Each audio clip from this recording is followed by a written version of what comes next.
Hello, and welcome back to Senior Forward Health. I'm Dr. Miles. Margaret considered herself a reasonably healthy person. At 72, she lived a quiet life. She'd wake up, take a pill for her morning aches, have a simple breakfast of cereal and toast, and spend most of the day reading or watching television. She thought she was safe. She didn't smoke anymore, and she only had a small glass of wine in the evening to help her relax. But what Margaret didn't see was the invisible web of risk she was weaving around herself, day after day. The over-the-counter pain reliever, the seemingly harmless processed foods in her pantry, the long, quiet hours spent alone, and the high blood pressure she often forgot to check, each one was a single thread. Together, they were creating the perfect conditions for a catastrophe inside her brain. Margaret's story isn't real, but her habits are alarmingly common. A stroke is often seen as a sudden, unpredictable event, but the truth is, for most people, the path to a stroke is paved with small, seemingly insignificant daily habits. Today, we are not just going to list these habits. We are going to uncover the silent ways they work together, weakening your body's defenses and putting your brain in grave danger. First, let's talk about the quick fixes that can backfire, starting with overusing pain relievers. For millions of seniors dealing with daily aches and pains, non-steroidal anti-inflammatory drugs, or NSAIDs, feel like a blessing. They're easy to access, and they work fast. But this convenience hides a serious risk. Frequent, high-dose use of some NSAIDs can quietly raise your blood pressure, which is the #1 cause of stroke. They can also increase the risk of blood clots. This doesn't mean you can never take a pain reliever, but it must be done with awareness. Always tell your doctor about everything you take, including over-the-counter medications. It's a crucial piece of your health puzzle. Next, the trap of the modern diet. I'm grouping 3 habits here: processed foods, too much sugar, and too much salt, because they are all part of the same dangerous trap.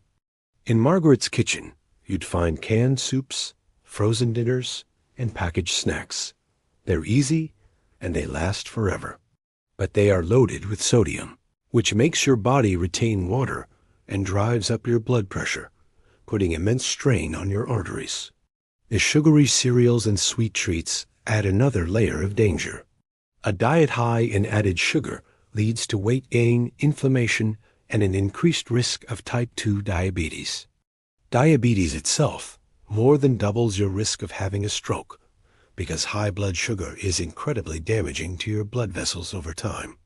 This trifecta of salt, sugar, and unhealthy fats found in processed foods creates a state of chronic inflammation in your body, turning your arteries from flexible tubes into hard, brittle pipes, ready to clog or burst.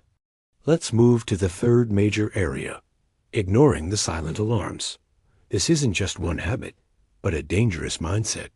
Margaret had been told her blood pressure was a little high, but she didn't feel sick, so she wasn't always diligent about checking it or taking her medication. High blood pressure is called the silent killer for a reason.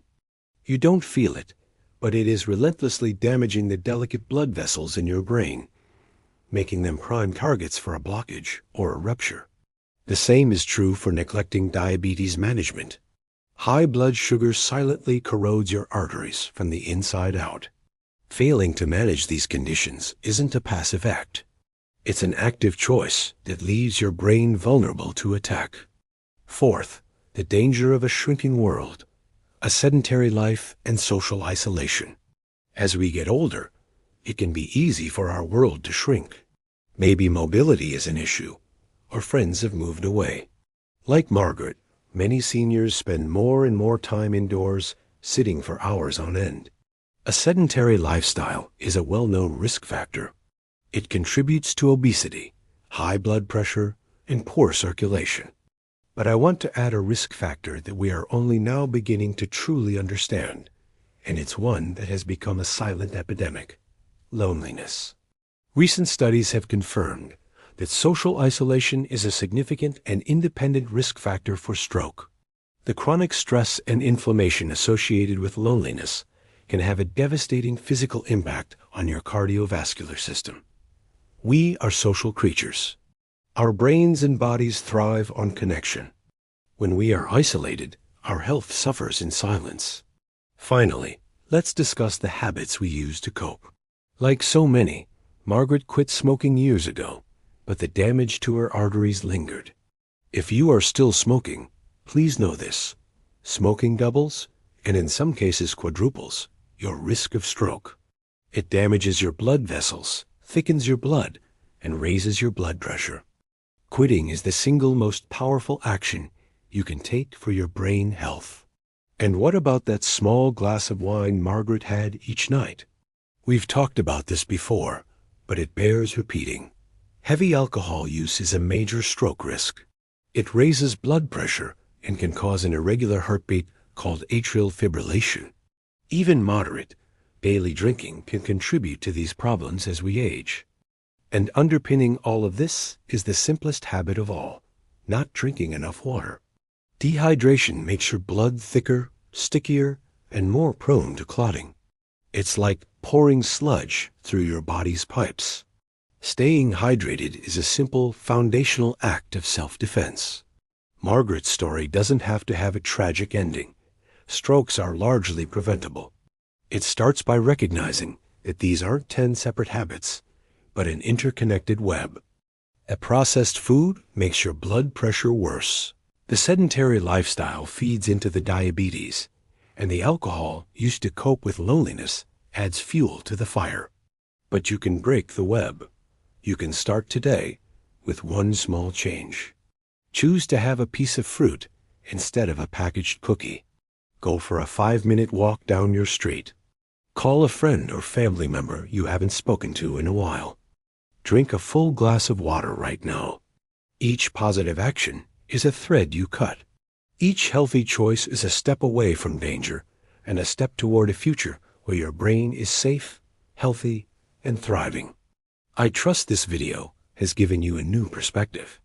Please give it a thumbs up if you found it helpful, and share it with someone you care about. This awareness can save lives. And now, I want to hear from you. Which of these habits surprised you the most? And what is one small, positive change you'll consider making this week? Share your thoughts in the comments below. Thank you for watching. Be well, and take care of that incredible brain of yours.